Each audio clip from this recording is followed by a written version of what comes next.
Hey guys, Scott Miles with the Shannon Miles Real Estate Group, and we are back for the market report here in North Texas, Collin County area, and I am joined with my partner in crime, Mr. Josh Hereau, Vice President Mortgage Lending at Guaranteed Rate Affinity. Josh, how are you, sir? Happy Friday, Scott. It's good to see you again. Always a pleasure. Yes, and it is one of those times where we like to bring you this market report when we do, because we do like to talk about some changes that are happening, and that is usually whenever the Fed has a meeting, and listening to what Chairman Powell and the Federal Reserve has to say. And if you've been tuning in to our market reports, you know that we're really trying to carry on what we've talked about from the last one. So definitely tune in to those last ones if you haven't seen it. So Josh, we had another really interesting meeting that was held this week. A couple of things that it sounds like the Fed is really getting serious on now is our two common themes, and that is inflation and interest rates, right? And it's really that tone, almost that dare I say aggressive slant to the discussion. And a couple of things that were said now that we want to unpack and think about how this may impact the real estate market was how the Fed is projecting things in terms of this inflation rate. It's really a concern, so much so that the Fed is saying, okay, now we need to combat that inflation rate by raising rates. And it's going to be this sort of steady approach that they're talking about. But even more interesting was the fact that they were looking at getting aggressive this year in 2022 to the point that we haven't seen this in 15 years. So those are the big messages I think that we're all hearing coming out of that meeting. Let's start with that very first one and just the inflation. What were some of your impressions, I think, hearing how concerned that they were about this crazy inflation? Yeah, they got it wrong. They thought the inflation was going to be a transitory journey, if you will, and it certainly wasn't that. They've identified that they probably should have raised some rates earlier on, and they're going to be playing some catch up. The tone was certainly hawkish, aggressive. Yes, it's the first time we've seen them come out that way. I think only one Fed governor dissented for a half point increase versus the quarter. So that really tells us, everyone is on board with the quarter, and actually one person for half. That can always change. So the big thing is we're not seeing any decline. They on a positive note, Scott, that they feel that the economy and the labor markets are in a good place, and they feel that these increases that they're going to make are very sustainable. So with that in mind, we really can't complain too much about a bad economy or a good economy for that matter. A couple things that I tend to think about that are certainly going to be a factor for borrowers and everybody in the future is one, they have a balance sheet of almost $9 trillion of mortgage-backed securities and treasuries that they're going to unwind. They've told us about it. They haven't given us any measure of how and when they're going to do that. We just know that they are going to become sellers at some point.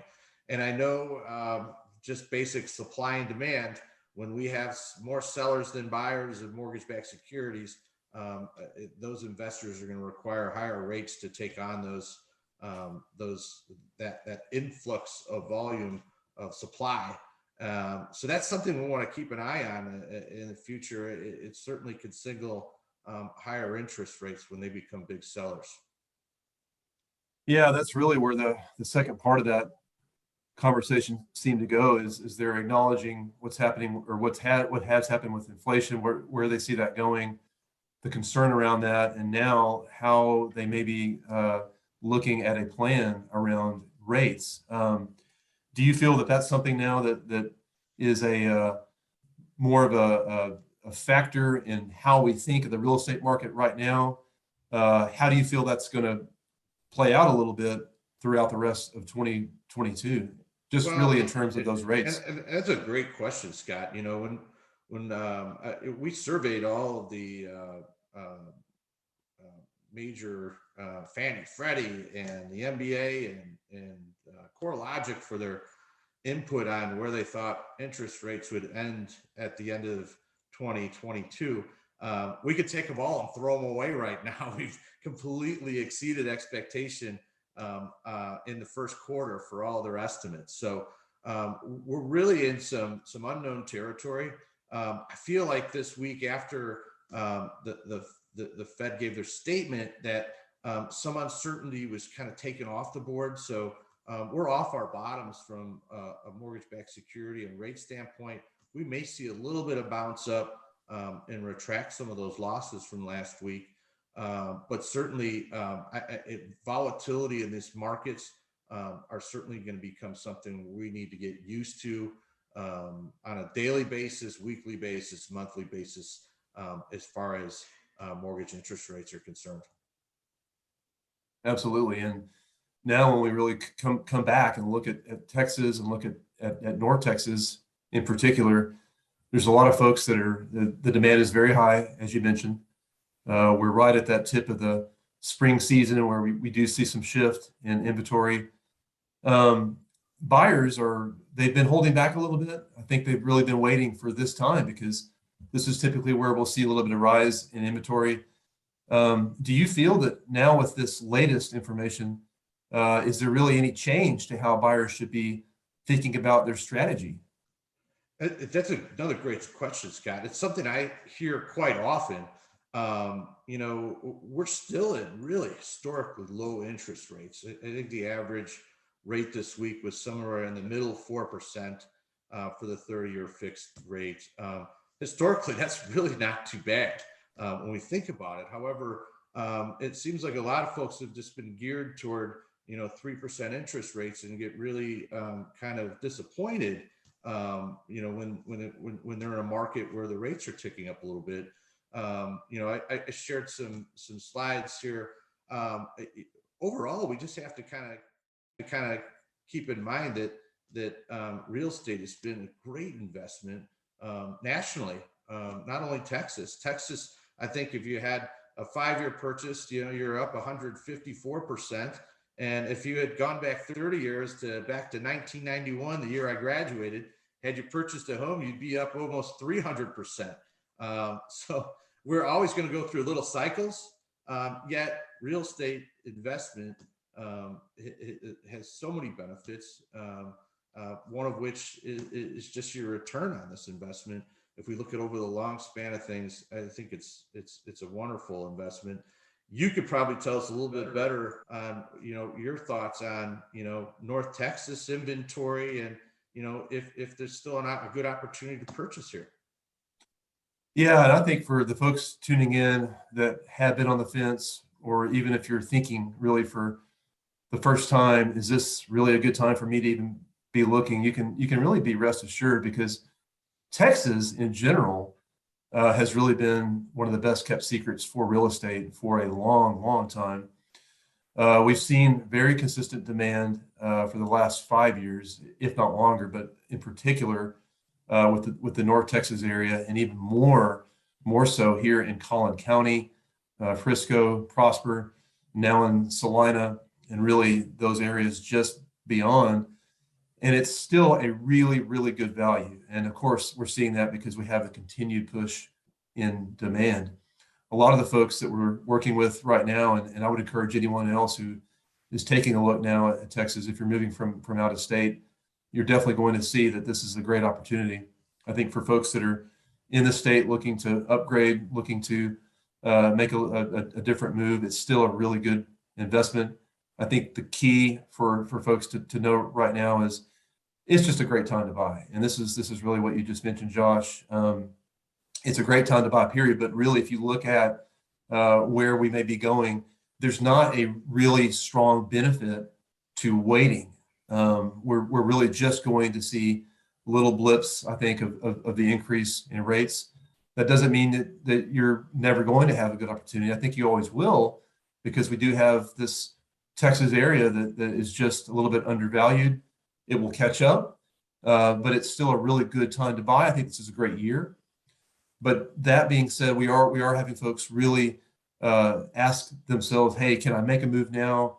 The sooner you can make that move, then obviously I think it'll really help them to make the best or really have the highest return on their investment. So that's a really good question, Josh. So once again, folks, we've covered some interesting information that we're going to continue to talk about each month as the Fed meets and has their meetings. And don't forget, if you're tuning in and you are thinking about buying, or if you just have any questions about the market, we are here to help. Josh, of course, has a great way to strategize and plan for how you want to make that next purchase. And just before we conclude here, Josh, you want to just let folks know a little bit about what your one of the key strategies that you're employing right now that really helps get people in the front of the line. Yeah, Scott, thank you. And there's two things that I recommend. I've got the ability to lock in an interest rate without an address. That takes a lot of the stress out of the game, for sure. I offer a float down if the market improves. So it's a natural built-in hedge to, taking the weight off of being in a raising rate environment and shopping for a home. There's no extra add-ons for that. In addition to that, I always tell folks that I want to underwrite your loan up front before you get out shopping. It's going to give you guys and me a much better chance to sell that loan into a listing agent versus someone that's just pre-approved, or actually gives us a better chance against folks that are putting down cash. It leaves us in a position where we can issue a commitment letter to lend versus a pre-approval. That just requires some more work up front. Some lenders aren't out there that don't have capacity to do it. I do, and it's been a real advantage in getting folks that are using mortgages to purchase homes a leg up in this tight market. Yeah, that's a great point, because I do want folks to know that we're here to help, and we definitely can help you think through a strategy. It shouldn't be scary. It's not supposed to be scary. That's what we're here for. And folks, if you have any questions, please take a look at the description of the video, and you'll see my contact information. You'll see Josh's contact information. Reach out with any questions that you have. Well, Josh, thanks once again. It's always a pleasure, and we'll do this again we'll do this again next month. Sounds good. Alrighty, sir. Thank you, guys. We'll see you soon.